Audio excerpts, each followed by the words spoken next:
Hey guys, real quick, I just wanted to show you how you can turn on the word count when you're using Google Docs, or how you can just check your word count if that's all you want to do. So let me share my screen and show you. So when you are in your Google Doc, you can get this to where it pins right here. And here's how you do it.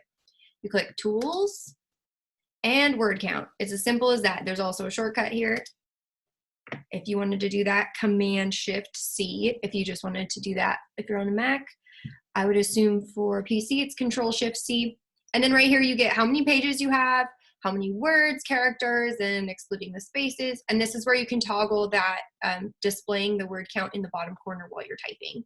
So if you want to have that on and then you start typing, and it starts counting while you're typing. Oh, I star typing. Anyway, that's it. Simple as that. That's how you can check your word count while you're in Google Docs.